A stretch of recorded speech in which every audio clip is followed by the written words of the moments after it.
కలిసి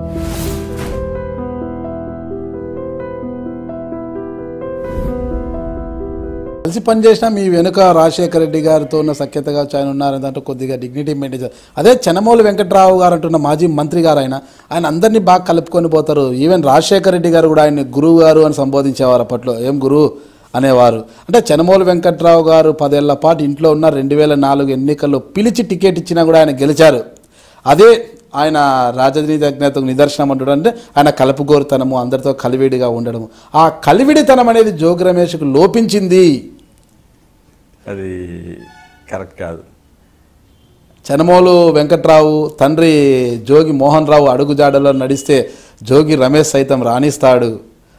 అది జరగని సమయంలో ఎన్ని దశాబ్దాలైనా జోగి రమేష్ మాజీ మాజీ మాజీని అంటుంటారు.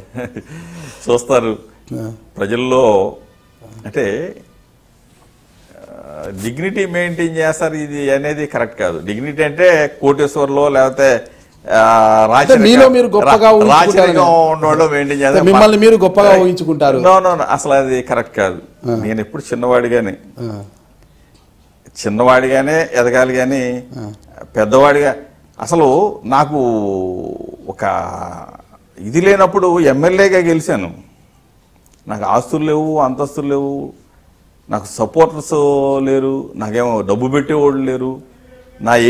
నా గోల్ ఎమ్మెల్యే అవ్వాలి. అయ్యాను ఎమ్మెల్యే. మైలవరంలో అవ్వాలి సపోజ్ అంటే నేను మైలవరం అవ్వాలనుకోలే. జగన్మోహన్ రెడ్డి గారు మైలవరం ఇల్లు అన్నారు, రాజశేఖర రెడ్డి గారు పేటన ఇల్లు అన్నారు, జగన్మోహన్ రెడ్డి గారు మైలవరం తండ్రి అటు కొడుకు అన్నారు. కొన్ని పొరపాట్ల వల్ల అంటే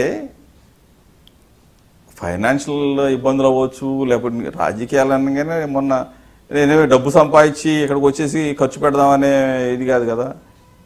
ఇక్కడ నా ప్రత్యర్థి కూడా బలమైనవాడు కాదని నేను అనుకుంటే తప్పు కదా. జిల్లా తెలుగుదేశం పార్టీ అధ్యక్షుడిగా చేశాడు.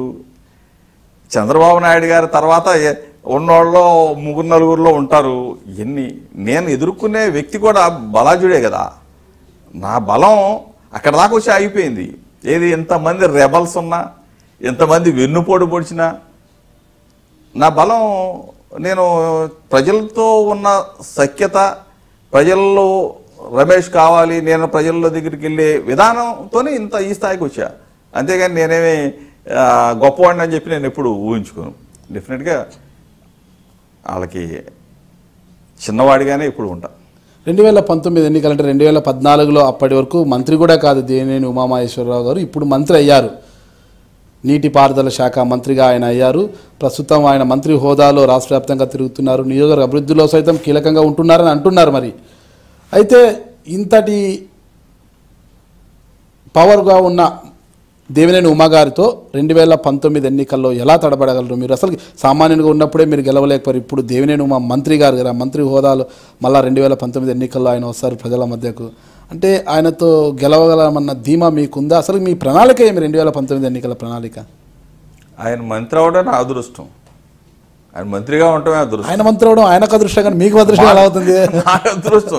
ఎందుకంటే ఆయన మంత్రి అవుతాడని కొంతమంది వేసి ఉండొచ్చు. ఇది తెలుగుదేశం పార్టీ అది కాదు.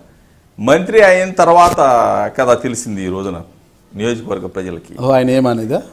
అమ్మా, నియోజకవర్గ ప్రజలకి చంద్రబాబు నాయుడు గారు ముఖ్యమంత్రి అయితే అవి చేస్తాడని చెప్పి అనుకున్నారు. ఈయన మంత్రి అయితే నియోజకవర్గంలో బాగా అభివృద్ధి చెందుద్ది, నియోజకవర్గ ప్రజలందరికీ మేలు జరుగుద్ది, నియోజకవర్గ నిరుద్యోగులందరికీ ఉద్యోగాలు వస్తాయి ఇవన్నీ అనుకుంటారు కదా. సహజంగా ఒక మంత్రి స్థాయిలో ఉన్న వ్యక్తి చాలా బాగా చేస్తాడు అంటే, నేను ఎమ్మెల్యే స్థాయిలోనే దగ్గర 400-450 కోట్లు పెడన నియోజకవర్గం తీసుకెళ్ళి ఖర్చు పెట్టి, అంటే నా స్థాయికి తగ్గట్టుగా. మంత్రి అయితే ఆ ఎక్స్పెక్టేషన్స్ వేరుగా ఉంటాయి. నియోజకవర్గ ప్రజలు చాలా ఎక్స్పెక్ట్ చేశారు. దాంట్లో అభివృద్ధి శూన్యం. ఇక్కడ నిజంగా అభివృద్ధి చేయకపోయారు. బ్రతుకే చిన్న సన్నకారు పేద మధ్యతరగతి ప్రజల్ని ఏ రోజు కూడా మేము ప్రభుత్వాల్లో ఉన్నాం.